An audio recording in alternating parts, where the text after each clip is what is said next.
Okay, welcome back to the United Pubcast, the podcast of the official Man United Supporters Club here in New South Wales, Australia. And Josh, before we get into it, just that in regards to the Supporters Club, you can see the banner ticking below me and obviously the scarf behind my head. Manchester Derby in Manchester, obviously, Josh, but more important things, Man United fans in Sydney are back at the pub this Saturday night. What are you looking forward to more, the pub or the Manchester Derby? I thought you were going to ask me what do you think of the game, and my response to you was going to be, I don't even care about the game. I'm just bothered about actually seeing and watching the football with fans, because the last time, if you think about it, would have been May to Europa League final. Look, regardless of the result, which was a bad result, obviously we didn't get the trophy. Fantastic to be watching it with probably 100 plus people in Scruffy Murphy's, and hopefully it's looking like it could be the same on Saturday when we're all back together to hopefully right the wrongs of May and get a win.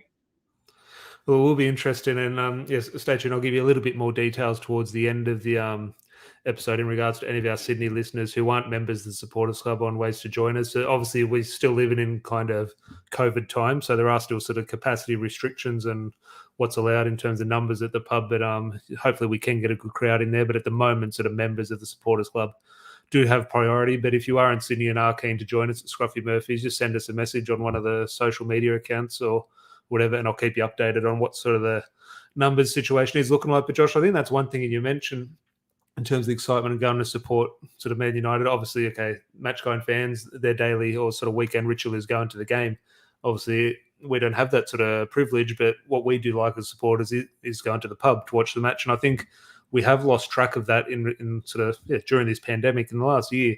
We've been so thirsty for sort of information in society, but also in football, so hungry for sort of any type of information from the club. Like, we've been so desperate, we're dissecting everything in terms of, okay, manager's press conference, we're rating Solskjaer's press conferences out of 10, saying, no, that was a bad press conference, that was a good one. Or we're dissecting Rafael Varane's injury now, or he should have played 63 minutes, not 65 minutes type thing. We're so desperate for all these things, we've lost track of what supporting Man United is about. And okay, for those in Manchester, it's going to the game. But for us here on the other side of the world, it's still getting together and supporting United with your mates. Okay, hopefully the result does go our way. But one team's got to win, one team's got to lose. You just have to go out and enjoy it as fans.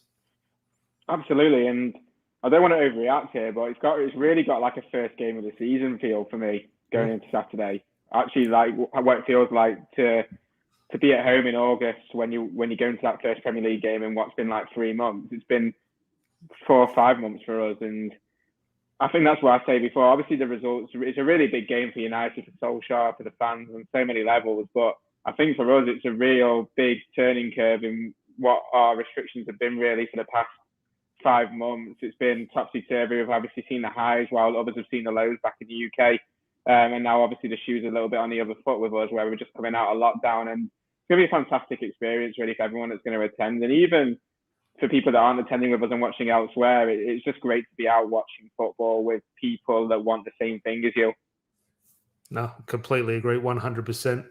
And and I think one of the main things in terms of that first day of the season feel, I think for the big one in terms of us, sort of a lot of our mates that we interact with and go to the pub, we've seen Ronaldo for the first time together in sort of 12 years watching a match when he's playing. That's going to be something special and something we will cherish. But Josh, let's get the negatives out of the way in regards to the Manchester Derby, because we will talk about starting lineups and predictions. And while we might not predict a win, I'm sure both of us will say, yep, I can see us winning 2-1 or 3-1 type thing.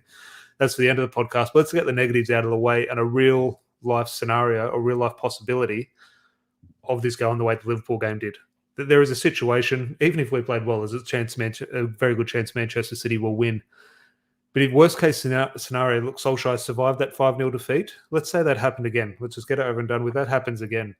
Does he survive it again, or is it the same situation, or happening twice? Is that two different scenarios, or just how do you think that sort of unfolds if the unthinkable does happen?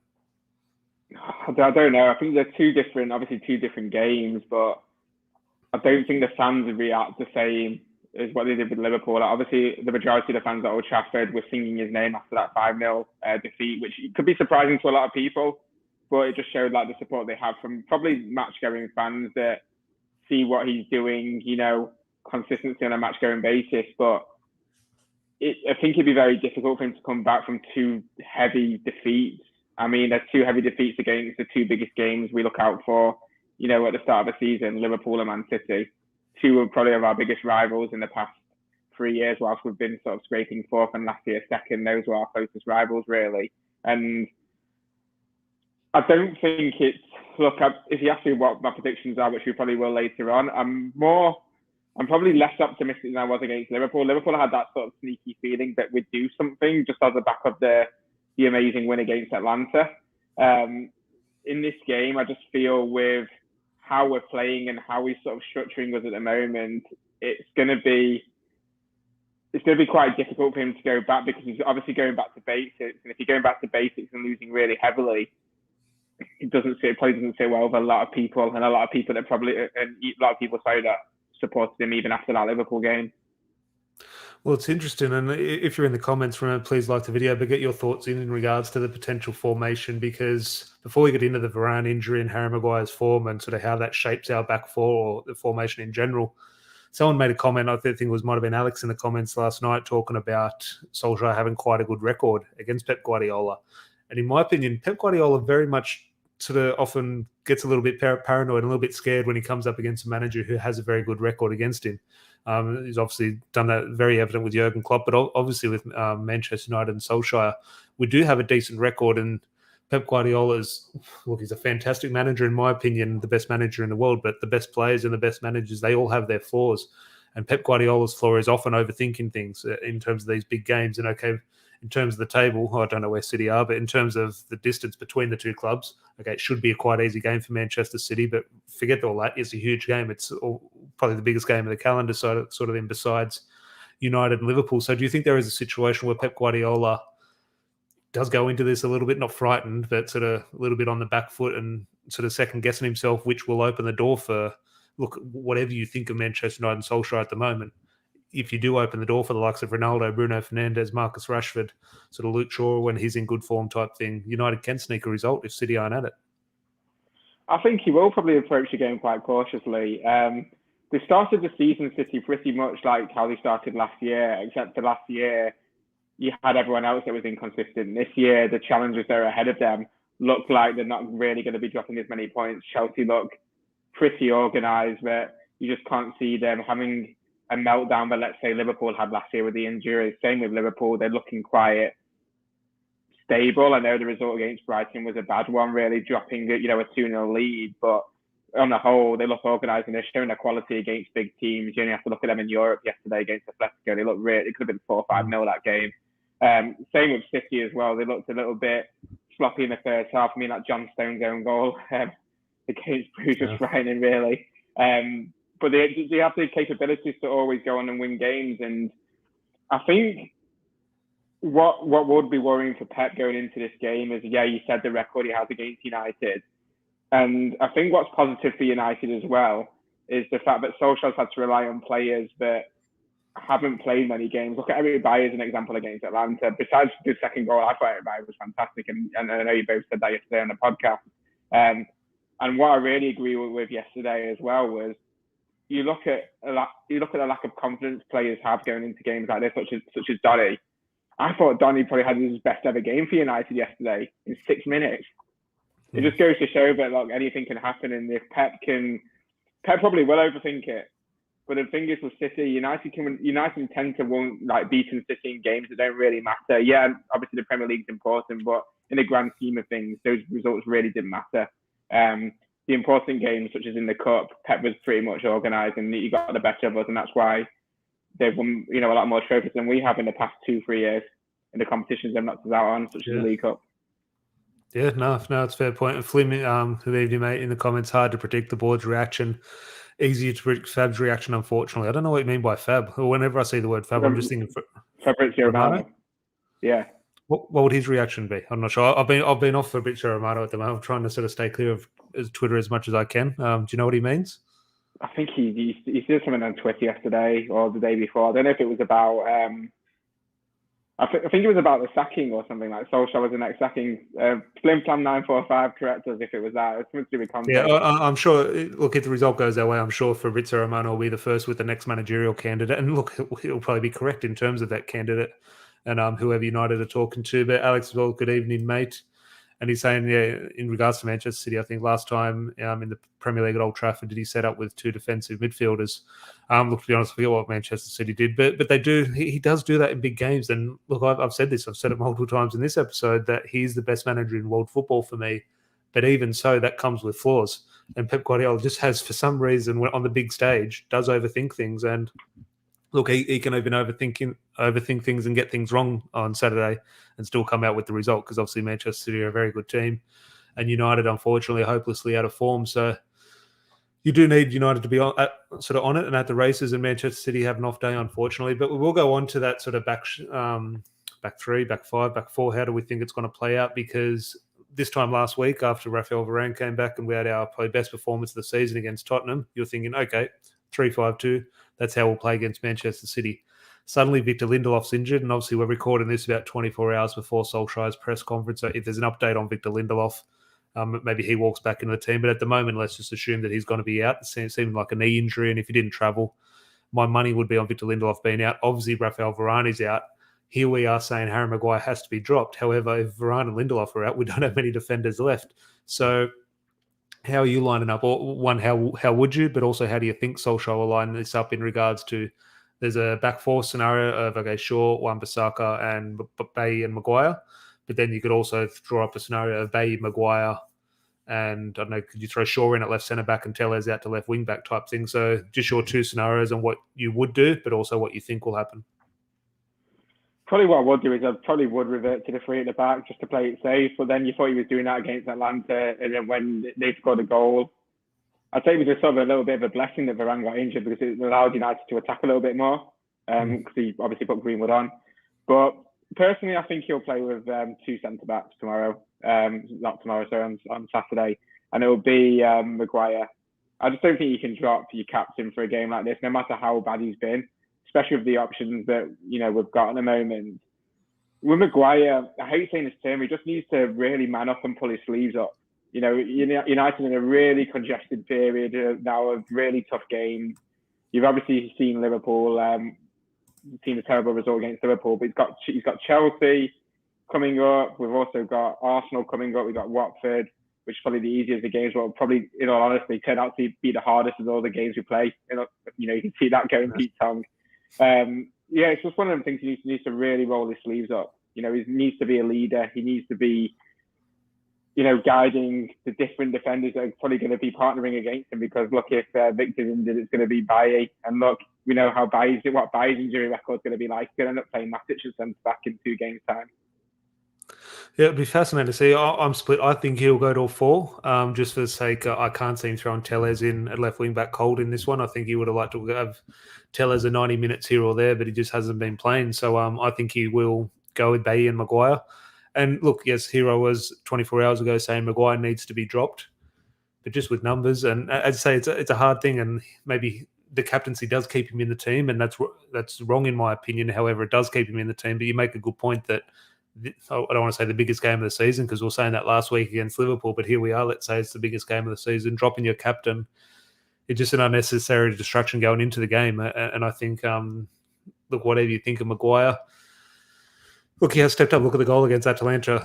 We're not top of the Champions League group. If he doesn't get that equaliser 2 weeks ago, he has the potential to step up. And look, he's always going to be challenged, and I would be playing him. It's probably the wrong decision, but who are you going to play in there? You're going to play back 3, and if you're not going to play Luke Shaw, are you going to drop Scott McTominay like he does for Scotland? Like, I just don't see any other scenario that makes sense. I think people are forgetting as well. He's not a bad player. He's not a bad player at all. He's not the worst player United have ever had. He wouldn't be defined as the worst player United have ever had. The problem with Maguire is he's a good player that's just suffering a bad run of form at the moment. Players have it. Unfortunately, his has come at the worst time of the season, where we've probably had the highest expectations because of the signings that were made in the summer. That's the problem. Well, it's happened at the wrong time. I think not only that. Well, you're completely right in that, but it's not just a bit of bad form. It's a horrible patch of form. He's actually like a real. Sometimes the players, it's not quite working for them, but something's happening. Like Larry made the point, like Luke Shaw. Like, I think he's out of form, but he's contributing. He's doing something. He's not a disaster. Every time the ball comes near Harry Maguire, it's a disaster waiting to happen type thing. And I think that is the issue. You can accommodate and you can carry someone out of form from time to time. But Harry Maguire's almost getting the ball and, okay, where's the opposition? Okay, here, I'm going to play you, sort of thing. He's almost setting up every single attack for the opposition. But that's Flim what here, said, the captain can't be a passenger. That's what you're saying, and Yeah, you're completely correct. And look, yesterday in the 91st minute, we scored to equalise, and I think Maguire cleared the ball in like the 93rd, and he took it to like the corner flag, and I just honestly I've been so scared he's going to get dispossessed. He's just really he's a bag of nerves at the moment, and he really needs to. As I said, I hate using the term, but just roll your sleeves up, lead the team. You've got massive fixtures coming up, and they need that sort of leader. I don't think it'd be the time to drop him as captain, because I think that'd probably even do more harm to him. Going into those games, it's not as if he could drop. It's not as if he can really drop him. You're gonna drop an £8 million defender, as you said, probably not. Yeah, no, it's a hard one. Well, just in regards to what we were speaking earlier about Fabrizio Romano, Flim saying he became obsessed with Ollie's position post-Liverpool, accidentally uploaded a video declaring Ollie had been sacked. I think the thing, look, I have so much respect for Fabrizio Romano. He showed sort of what connections he has and what his ear to the ground. But I think, he's seen a avenue in recent months in terms of Man United on YouTube making a lot of money. Obviously, we're not at that stage type thing, but Fabrizio Romano knows he's pretty much got a Man United fan channel now, and he knows Man United and SOLSKJAER headlines will gain clicks and views and sort of traction on his social media. So fair play to him. But I think no matter what happens, he's going to have a managerial update post-match, whether it be a win or a loss, because he knows people will discuss it. I agree with what Ahmad said. Like, I completely agree. He doesn't have the leadership qualities. Going back to Ryan, we're going to sound like a broken record here, but I think he has sort of the physical leadership qualities. But I think it's more what you alluded to yesterday in the podcast, where he said his tone of voice really lets him down. And I've said that to you quite a few times. He just doesn't have. It sounds like he's stuttering. He's unconfident. It goes quite high. It's not really the voice of past leaders you'd associate with Man United, which is unfortunately going to be a detriment to him. Yeah, no, definitely agree. Just moving a bit forward in regards to midfield. Fred obviously didn't play against Atalanta. In my opinion, that was Solskjaer resting Fred for the Manchester derby. However, you do look at it, Nemanja Matic comes in. He always performs. He seems to get an assist every time he comes on. He stabilises things. He was a far bigger improvement on Paul Pogba. You look, Donny van de Beek came on and, as you say, played very well for 4 or 5 minutes type thing. We'll just assume it's going to be Fred and McTominay. And look, there's a case, in my opinion, saying that's the correct decision. However, is there any type of scenario where a Donny van de Beek or Nemanja Matic could partner either Fred or McTominay, or do you think it's just going to be standard? No, just the short answer, no. He'll stick to his guns, Solskjaer. He's very much tried and tested. What's worked in the past against City has been McTominay and Fred. So why break the habit of a lifetime? They can often really perform in big games such as City. Obviously, it's not worked against Liverpool, but look, I think he'll stick to his guns. I'd be very surprised. The only thing that maybe consider putting Matic in there would be if he really were suffering those frailties at the back, and let's say there was a bit of a surprise and he did go to maybe possibly the 5 at the back. I could see. I think Matic, in terms of 3 at the back, in our minds it would be Bailly, Maguire, and Shaw.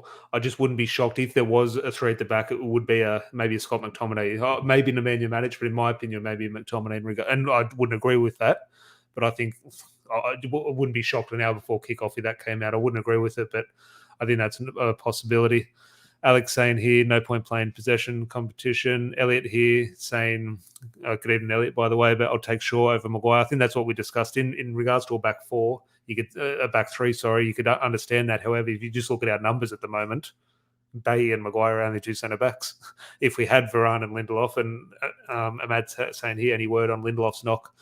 At the moment, look, 24 hours before Solskjaer's press conference, I'm going to assume he's out. Unfortunately, fingers crossed he is fit. But if he didn't travel with the knee injury, my money is on him being out. But yeah, look, that would be a huge boost if Lindelof is there, just for not only having, look, Lindelof has been playing quite well, in my opinion, this season.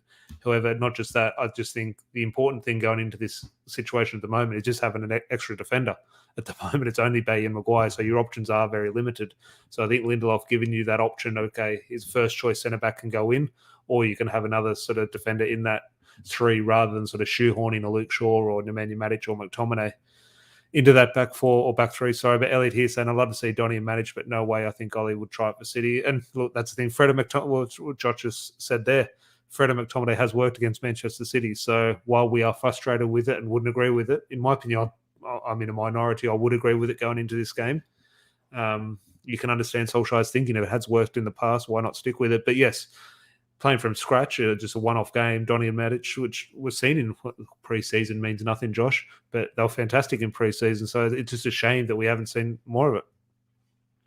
It is a shame, but it's typical of Solskjaer. Really, he's not a calculated risk taker in terms of a manager.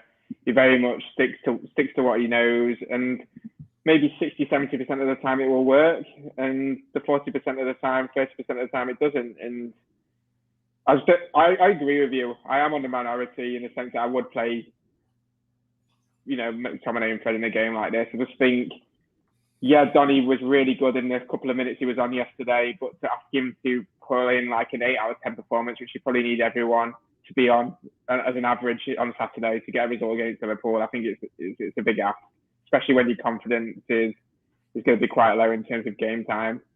You can get away with it at the back because you sort of know what your requirements are. If one or two players gets injured, you're going to be used.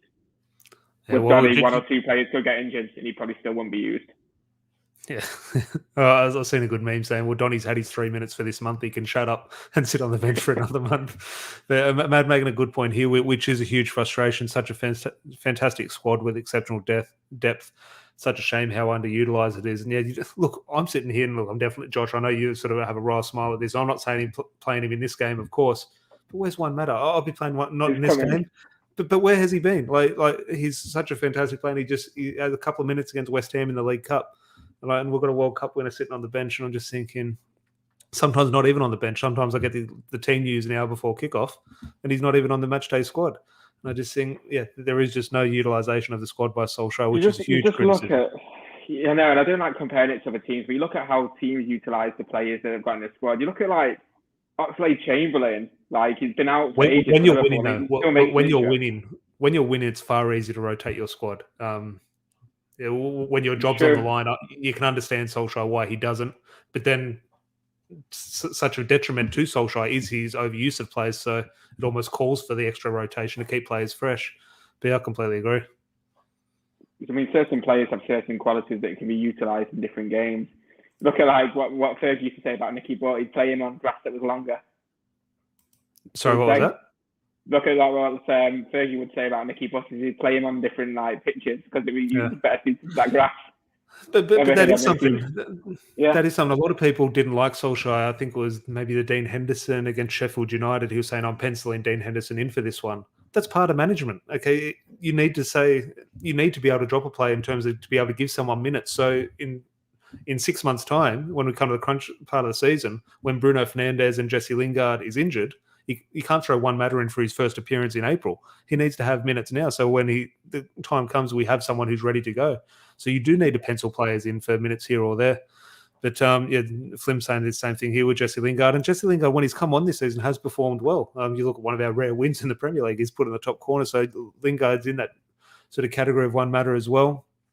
And Ahmad here saying you can't keep making the same mistakes and expect a different result, which I completely agree. And Elliot saying you should be able to rotate when some players keep dropping 3 out of 10 performances, sends the wrong messages to the playing group, which, 100%. You just look at, Harry Maguire's form, he doesn't get dropped. And, it's a weird one, but completely agree. I think we can all agree it's a massive weakness of Solskjaer.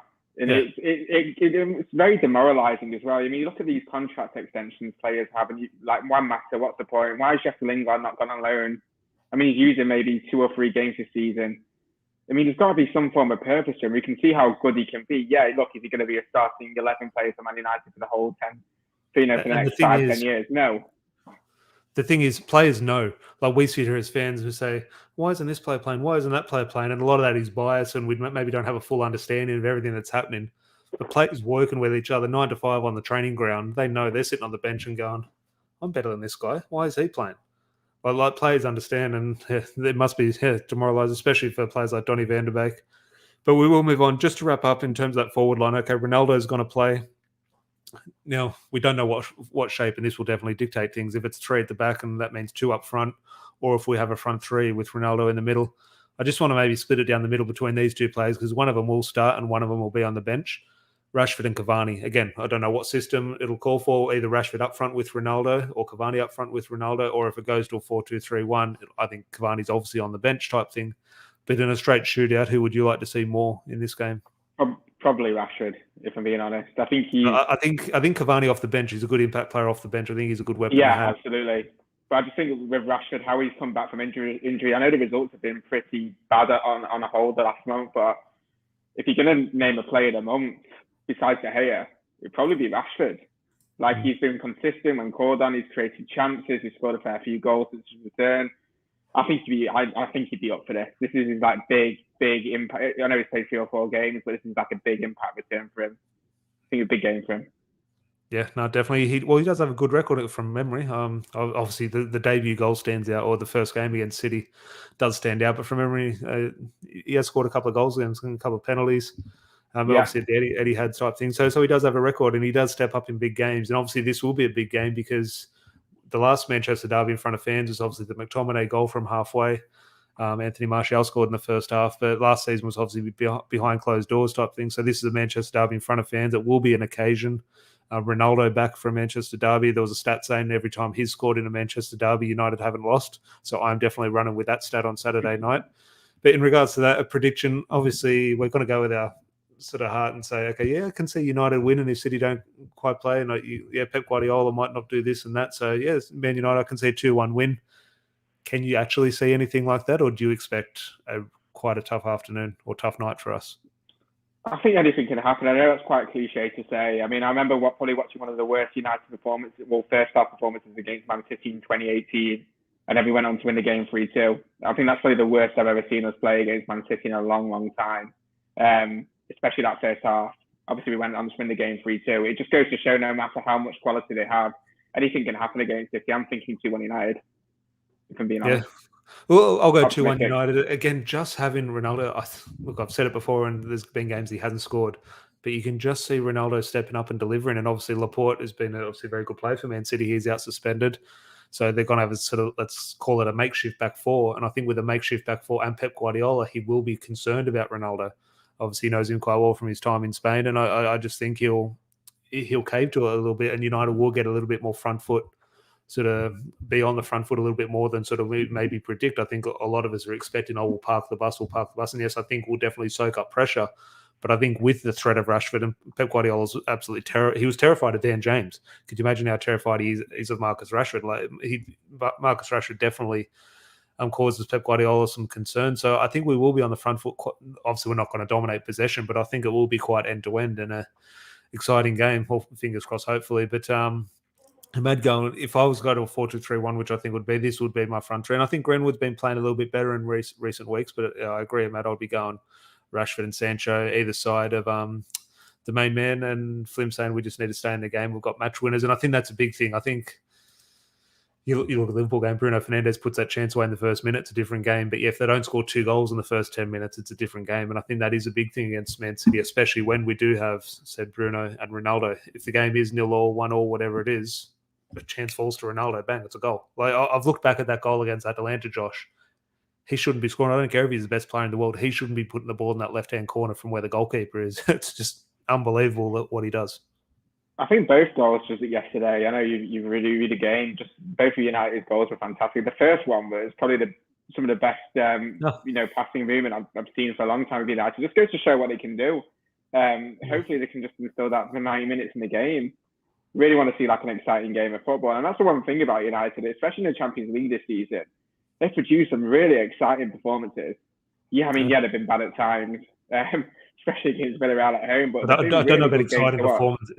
Don't know about exciting performances. They've been exciting games because the performances might not have been. Yeah, the performances have been 4 out of 10 at best this year. But I don't know. I'm more optimistic than the Liverpool game, and I think that's just because of what City are like. They can really bottle a game. I mean, often City get back-to-back losses. Well, yeah, everyone's saying these back-to-back losses, they don't do it. Well, the longer they haven't done it, the closer they are to the next time they're going to do it. So exactly. What better time to now? But Elliot, I'm going with Elliot. So Head says 3-1, and Ronaldo's going to score. Hart says 2-1. I will take either of them. Would be fantastic to see. Not the first one, Tabby says City 3-1 there. City 3-1. I'll read that again. My head says City 3-1. Ronaldo scores.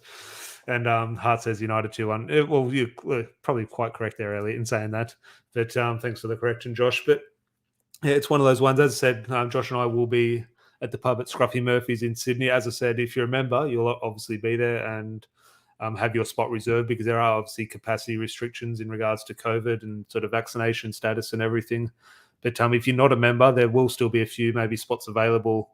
Just send us a message through one of our social media sites or through Facebook or whatever. And I'll give you an update on what numbers are looking like if you do want to join us in Sydney. Obviously, we're at Scruffy Murphy's, just near World Square. There's still a few spots, so I will stay up to date if anyone does want to join us, have a couple of beers with us, because we definitely will need it. As we said, Josh, it's 11:30 kickoff. I might be in there by lunchtime, preparing myself, because it will be a long day, but there will be a few of us in there early, get some dinner. Even if you don't want to go to the game, if you want to head off a little bit early, come in, have a few drinks with us before the game, because it is a late night, obviously 11:30. So what's that? It's got to be a 1:30 finish type thing. But it would be good to see many people in there. My mum has a prediction. Let's go with it. I wouldn't be putting money on it, but saying I predict 3-0 to United with Ronaldo scoring. Well, that's an interesting element with Ronaldo and Man City. We haven't really talked about that. How close was he going to Man City a couple of weeks ago, a couple of months ago type thing. It's an interesting. Do you think that plays a part in sort of Ronaldo's motivation or Pep Guardiola's preparation in terms of that dynamic, or it's just they're professionals? It's a football game. I think that's the professionals. Obviously, he'll play. I think it would more play a part for him, really. I mean, if he scores, I think the celebration will be massive. I think he'll go full on shithousery against them. Well, the shirt has to go off. The shirt has to come off if he scores. I don't care what his yellow card situation. And but obviously it has to be a late win. I hate when they take the shirt off in the first half and the result doesn't go your way. But, I've just seen what Ahmad says with Sancho up front. It's one of them ones where you penciled him in for this game because you know City playing his mind. But look, people will disagree or agree with that. I would agree with that. Maybe that's something I'm maybe a little bit sort of old school in regards to the Ferguson's thinking, but that is another thing. Jadon Sancho and Manchester City, I think this will be the first time. I'm not sure if he ever played against City for Dortmund type thing. They might have. I think City have played Dortmund a few times, but I'm not sure if he has played against them. But that is another interesting dynamic, and I would be playing him over Mason Greenwood, and that's not dropping Greenwood. But I think Jadon Sancho, we talk about Donny van de Beek's impact against Atalanta, and he did have. But from my memory, from what I remember of that sort of the play breaking forward, was Jadon Sancho carrying the ball over halfway and going past a player or two. So Jadon Sancho, in my opinion, played just as big a part as Donny van de Beek. And whether that's enough to get a start, because obviously Greenwood had the assist for the first goal and second goal. Well, the assist, he played the ball into Bruno and obviously got the assist for Ronaldo's goal. So it's fascinating. Whatever happens, it's going to be an exciting time up until kickoff. The 90 minutes, we always look so forward to these games, Josh. We can't wait for them. As soon as it comes out in the calendar, when are they playing? Okay, we'll pencil it in. We're penciling our whole weekend around it. The 90 minutes is woeful. Even if United play well and are on the front foot, it's a horrible 90 minutes to watch. Well, just refresh your memory. So the first time we had lockdown, we came out of lockdown the first time. I think the first gathering we had was against Bournemouth, and that was 5-2. Yeah, it was. Yeah. So maybe the same, but the scoreline for 5 for United, who knows? Yeah, that was different, but I think that was different. Like that was great to meet up with people. Even when you're watching a TV, even at the pub behind closed doors game, didn't have the same feel. But this one obviously packed house Old Trafford, packed pub at Scruffy Murphy's. It will be great. So I'd say if you are in Sydney, stay in touch if you're not a member of the Supporters Club. But if you do want to obviously sign up to the Supporters Club, the links are in the description below. Please do, and you can guarantee your spot at the pub with us. As you can see, the scarf is behind us. So I've actually got a bunch of new scarves, which will obviously be on sale at the pub on Saturday night. But Josh, until then, I'll see you Saturday night. Well, probably say Saturday afternoon, as I said. We'll get in there nice and early. But Elliot, good to see. Thanks for joining us, Elliot. Good chat. Let's hope for a win. Well, not just hoping. I'm hoping, praying, and everything in between. But if you did enjoy it, and if you think United might sneak an upset, I hate saying an upset against Manchester City, but let's face it, it would be. Please do leave a like on the video, and if you are new, please subscribe. That would be great. And we'll be back maybe with some pub content, whether it be an audio-only pubcast or we get someone's iPhone out to film something at the pub. But we'll definitely bring you some original pubcast content, as the pubcast did start from the pub. We will definitely do that over the weekend, win, lose, or draw. But until then, hopefully everyone does enjoy their weekend and the 3-0 win against Manchester City. Ronaldo hat-trick. It's got to happen at some stage, Josh. It's got to happen. Of course it'll happen. I mean, criminally only got one the first time round. Yeah. But hopefully everyone does have a good weekend, and we'll chat to you either on Sunday or Monday. So cheers, guys. Have a good one.